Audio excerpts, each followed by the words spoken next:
Friends. तो आज मैं आप सबके सामने हूँ। एक बात मुझे बहुत दिनों से शेयर करनी थी जो मैं शेयर नहीं कर पा रही थी। काफ़ी टाइम से मुझे ये चीज़ शेयर करनी थी। अ, मुझे अभी हिजाब किए ज़्यादा टाइम नहीं हुआ, कुछ ही टाइम हुआ है, और मैं एक पर्टिकुलर स्कूल में पढ़ा रही थी और वहाँ पे उन लोगों ने मुझे मतलब मना किया कि आप हिजाब उतार के पढ़ाइए या तो मत पढ़ाइए।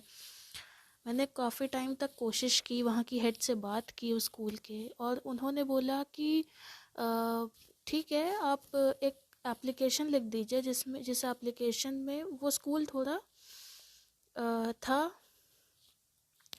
और वहाँ पे उन्होंने बोला कि आप एक एप्लीकेशन लिख दीजिए जिसमें ये लिखिए, उनकी हेड ने बोला कि उसमें ये लिखिए कि आपको डैंड्रफ का कुछ इशू है तो आप अपना हेड का पूछा कि उन्होंने बोला। मैंने लिख दिया एप्लीकेशन।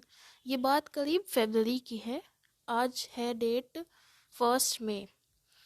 उसके बाद मैंने लिख दिया एंड देन मैं कंटिन्यू करती गई हिजाब के साथ ही। मैंने स्टार्ट कर दिया पढ़ाना, और उसके कुछ दिनों बाद जब अप्रैल स्टार्ट होने लगा, उसके उसके स्टार्टिंग में ही उन्होंने कुछ मतलब थोड़ा परेशान करने की कोशिश की, और सब्जेक्ट्स नहीं दिए और ये सब चीज़ें की। तो मुझे लगा कि ठीक है, कोई बात नहीं, मैनेज कर लेंगे। फिर मैंने बस एक दिन में गई और मैंने अपनी हेड से कुछ बातें की, और उसमें उन्होंने बस यही बोला कि आपके लिए मैंने इतना कर दिया है, आप मेरे लिए थोड़ा भी नहीं कर सकती हैं। और पता नहीं क्या क्या उन्होंने ऐसी कुछ बातें बोली जो मुझे थोड़ी बुरी लगी, बट मैंने सोचा कि ठीक है, मेरी हेड मेरा साथ दे रही हैं, इट्स ओके। के बाद जो है उन्होंने अपनी पीए से बोला, हेड ने 10 अप्रैल को अपनी पीए से बोला कि इनसे बोल दीजिए, मतलब मुझसे, कि उन्होंने मुझसे बोला कि आप कल से स्कूल में कंटिन्यू नहीं करिएगा, क्योंकि आप कैप अपनी उतार नहीं रही हैं, आप कैप हटा नहीं रही हैं, हिजाब कैप या मतलब हिजाब नहीं हटा रही हैं, इसलिए आप कंटिन्यू नहीं कर सकती हैं कल से। मैंने बोला कि ठीक है, फिर मैं अपनी मतलब एक बार मैं मुझे हेड से बात करनी, जिसने मुझे अपॉइंट किया मुझे उनसे बात करनी है। उन्होंने बोला कि नहीं, आप हेड से नहीं बात कर सकती। वो मैं ऑफिस के सामने बाहर बहुत देर तक खड़ी रही, और टू बी ऑनेस्ट उस वक्त मुझे जॉब की नीड थी। मतलब ठीक है ना, इंसान मजबूरी में ही कर रहा होता है, वरना ऐसी जगह पे इंसान करना भी ना चाहे, है ना।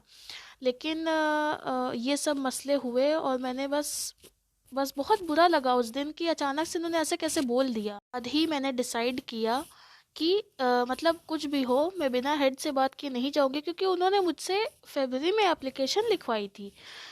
उसके नेक्स्ट डे, मतलब उस दिन तो उन्होंने बात नहीं की, कोई भी हाल में उन्होंने बात नहीं की। मैं ऑफिस के सामने खड़ी रही, बट उन्होंने मतलब नहीं बात की, नहीं मिलने मिलने को अलाउ नहीं किया उन्होंने। नेक्स्ट डे मैं स्कूल दोबारा गई, बिना बताए गई, और मैं ऑफिस के बाहर गई। मैंने पूछा, मैंने जानना चाहा कि मेरी गलती क्या थी। आपने कोई किसी भी स्कूल का एक वो होता है कि रूल होता है कि आप, जैसे उनका रूल है कि किसी भी टीचर को अगर निकलना है तो एटलीस्ट 30 डेज पहले वो इन्फॉर्म कर दें। वैसे ही स्कूल का एक होना चाहिए ना कि रूल, कि आप टीचर को पहले से बता दो कि आप इस दिन आप उनको निकाल दोगे, तो वो अपना कुछ करके रखे पहले से।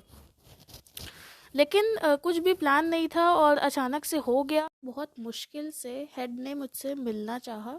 मैं उनके पास गई, मैंने उनसे पूछा, मैम मेरी क्या गलती थी, आपने मुझे क्यों निकाला। उन्होंने बोला कि मैम मुझे बहुत ऊपर से प्रेशर आ रहा था, और हिजाब अलाउड नहीं है स्कूल्स में और ये सब।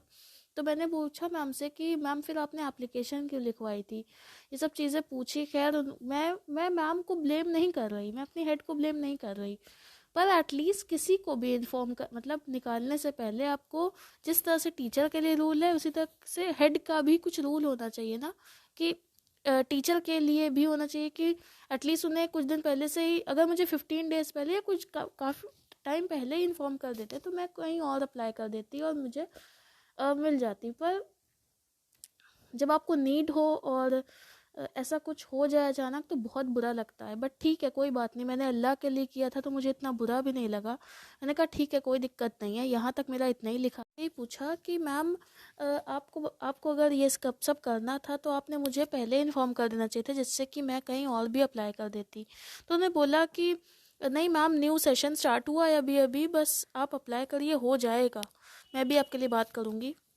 पर आपको पता ही है कि कोई किसी के लिए ना बात करता है ना कुछ, जिसे आपको अपनी लड़ाई खुद ही लड़नी होगी, ये तो है, सच है ना। तो मैंने तब से अभी तक खैर अप्लाई किया है, इंशाल्लाह हो जाएगा कहीं ना कहीं, ये तो मुझे अल्लाह पे भरोसा है, क्योंकि अल्लाह ने मेरे लिए टेस्ट लिखा था।